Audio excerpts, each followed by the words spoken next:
안녕하세요. 계시록 14장 15절로 16절 말씀 보시겠습니다. 또 다른 천사가 성전으로부터 나와 구름 위에 앉은 이를 향하여 큰 음성으로 외쳐 이르되 당신의 낫을 휘둘러 거두소서. 땅의 곡식이 다 익어 거둘 때가 이르렀음이니이다 하니 구름 위에 앉으신 이가 낫을 땅 위에 휘두르매 땅의 곡식이 거두어지니라. 이 시간은 말씀과 성령의 충만을 받자라는 제목으로 말씀을 드리고자 합니다. 예수님께서 마태복음 3장 11절로 12절에 그는 성령과 불로 너희에게 세례를 베푸실 것이요 손에 키를 들고 자기의 타작마당을 정하게 하사 알곡은 모아 곡간에 들이고 쭉정이는 꺼지지 않는 불에 던지시리라 하신 이 말씀은 종말에 뿐만 아니라 지금 이 시간에도 진행되고 있습니다. 지난번에 14절 또 내가 보니 흰 구름이 있고 구름 위에 인자와 같은 이가 앉으셨는데 그 머리에는 금변류관이 있고 그 손에는 예리한 낫을 가졌더라. 여기 흰 구름 위에 예수 한 분만 계신 것은 변화산에서 그랬듯이 다른 모든 것은 흰 구름에 덮이고 오직 예수 한 분만 나의 구주로 믿어야 함을 보여주는 것이라고 했습니다. 이런 예리한 말씀에 서야만이 진정한 알곡으로 익어가게 됩니다. 이 말씀은 우리가 믿는 하나님에 대해서 정확하게 알려줍니다. 그런데 예리한 말씀 외에도 또 필요한 것이 있습니다. 15절 말씀 또 다른 천사가 성전으로 나와 다른 천사가 성전에서부터 나와 예수님께 땅의 곡식을 걷어 달라고 외칩니다.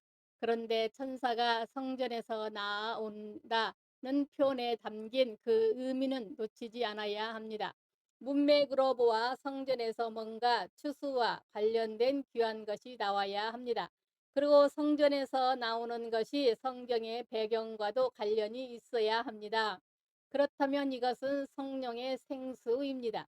즉 예리한 말씀과 아울러 성령의 역사가 없이는 열매 맺히지 못합니다. 그리고 성전은 하나님이 계셔서 성령의 생수가 성전에서부터 스미어 나와 흘러 넘칩니다. 그래서 에스겔 47장 1절로 2절에 그가 나를 데리고 성전 문에 이르시니 성전의 앞면이 동쪽을 향하는데 그 문지방 밑에서 물이 나와 동쪽으로 흐르다가 성전 오른쪽 제단 남쪽으로 흘러내리더라. 그가 또 나를 데리고 북문으로 나가서 바깥 길로 꺾여 동쪽을 향한 바깥문에 이르기로 본즉 물이 그 오른쪽에서 스며 나오더라 했습니다.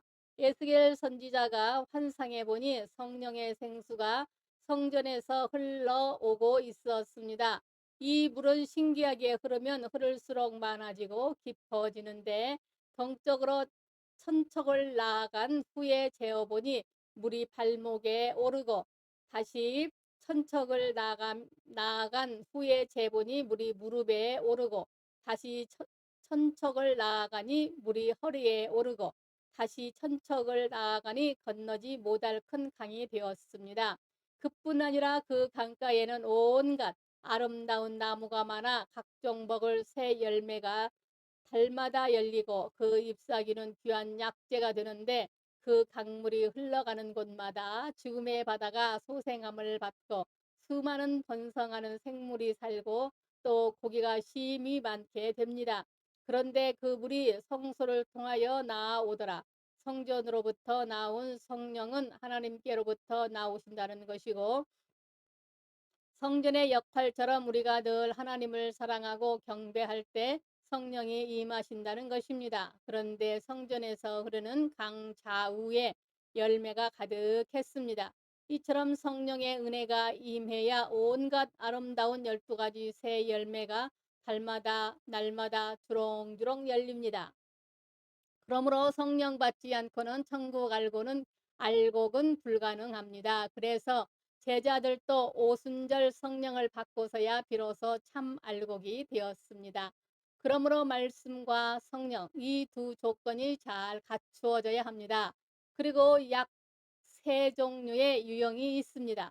예를 들면 한 유형은 제자들과 같이 3년 반 동안 말씀이 먼저 무장이 되고 성령이 다음인 경우가 있는가 하면 반대로 사도행전 10장 후 백부장 고넬료처럼 늘 하나님을 경외하며 살았지만 복음을 몰라 구원의 확신이 없었다가 꿈에 거룩한 천사의 지시를 받아 사도 베드로를 초청하여 복음을 전해 듣고 성령 받은 경우, 그리고 오순절에 베드로의 성령 충만한 말씀을 듣고 회개한 백성들처럼 말씀과 성령이 거의 동시에 주어져 천국에 알곡이 되는 그런 유형이 있습니다. 그러므로 예리한 오직 예수 말씀과 아울러 성령의 충만을 받아야 하겠습니다. 전자가 잘 준비되어 있다면 이제 늘 경유하며 사시기 바랍니다. 반대로 후자가 잘 되어 있다면 이제 예수 복음을 잘 이해하고 믿으시기 바랍니다. 그러면 천국의 알곡으로 성장하게 될 것입니다. 이것이 바로 천사가 성전에서 나오듯 성전에서 은혜가 나오는 아름다운 성전 생활입니다. 그러므로 말씀과 성령 충만함으로 제단을 쌓으려면 하나님 앞에 나오기를 즐거워해야 합니다. 하박국 2장 20절에 오직 여호와는 그 성전에 계시니 온 땅은 그 앞에서 잠잠할지어다 했습니다. 그래서 구약의 성도들은 늘 여호와 하나님 성전에 나와 예배하기를 갈망했습니다. 얼마나 갈망했는지 시편 42편 1절로 2절에 하나님이여 사슴이 시냇물을 찾기에 갈급한 같이 내 영혼이 주를 찾기에 갈급하나이다. 내 영혼이 하나님 곧 살아계시는 하나님을 갈망하나니 내가 어느 때에 나아가서 하나님의 얼굴을 배울까 했습니다. 시편 84편에 레위의 고라손들도 하나님을 갈망했습니다. 시편 84편 1절로 4절에 만군의 여호와여 주의 장막이 어찌 그리 사랑스러운지요. 내 영혼이 여호와의 궁정을 사모하여 소약하며 내 마음과 육체가 살아계시는 하나님께 부르짖나이다. 나의 왕 나의 하나님 만군의 여호와여 주의 제단에서 참새도 제 집을 얻고 제비도 새끼 둘 보금자리를 얻었나이다. 주의 집에 사는 자들은 복이 있나니 그의 항상 주를 찬송하리로다. 아멘. 이런 평소에 하나님을 사랑하고 갈망하라는 말씀입니다. 이것이 구약 용어를 빌린다면 성전 생활입니다. 그래서 알곡 신앙은 교회 생활을 철저히 하는 특징이 있습니다. 늘 교회에 있든지 집에 있든지 하나님을 경외하시기 바랍니다. 말씀과 성령 충만을 받아 제단을 쌓으려면 복음의 진리를 확실히 이해하고 믿어야 합니다. 15절 또 다른 천사가 성전으로부터 나와 천사가 성전에서 나오는데 구약의 성전은 곧 예수님에 대한 예표요 십자가의 복음의 진리의 무용이기 때문입니다. 그래서 성전은 죄인이 하나님 나라를 가는 길을 알려주고 있고 참 구원의 사람이 되는 그 과정을 보여주는 귀한 진리가 예표가 있습니다. 그래서 성전은 구원의 진리로 가득합니다.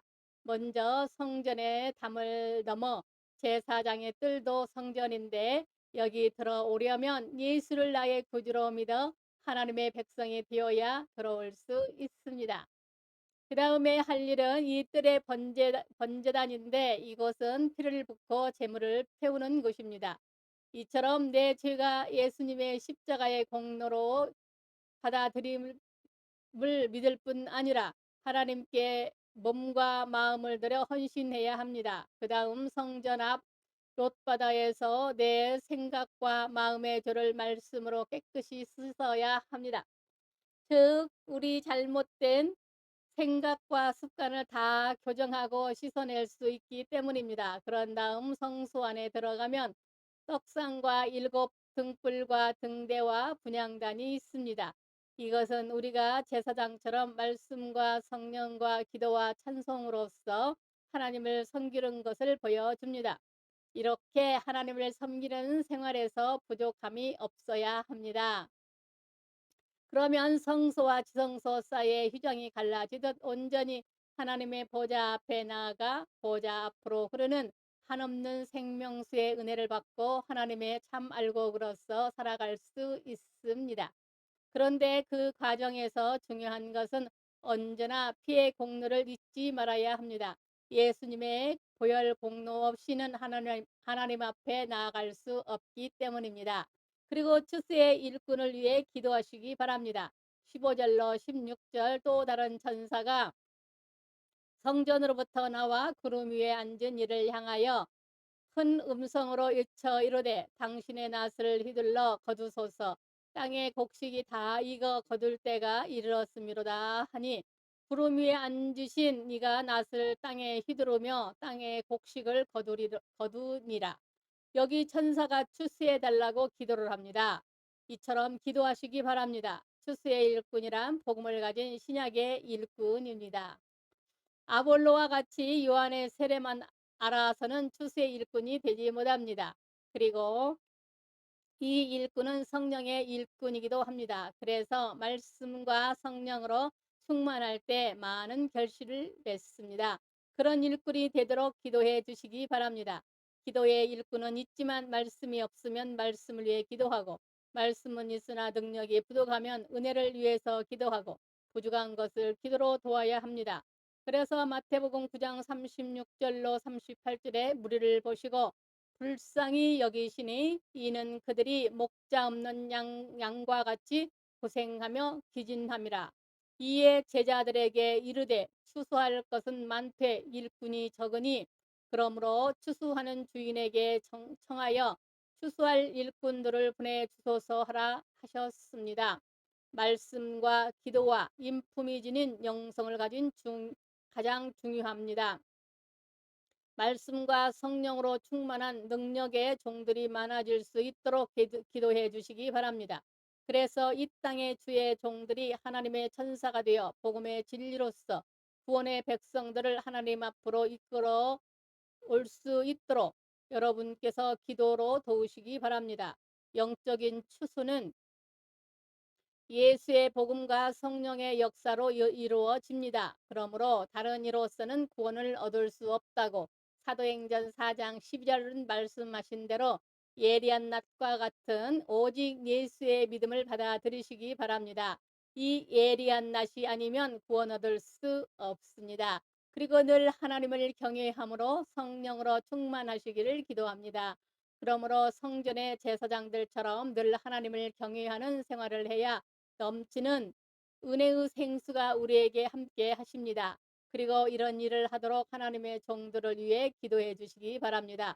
그래서 우리 모두 말씀과 성령으로 충만하여 하나님 나라의 참된 알곡이 되는 귀한 성도들이 다 되시기 바랍니다. 감사합니다. 우리 주 예수 그리스도의 이름으로 사랑하고 축복합니다. 아멘.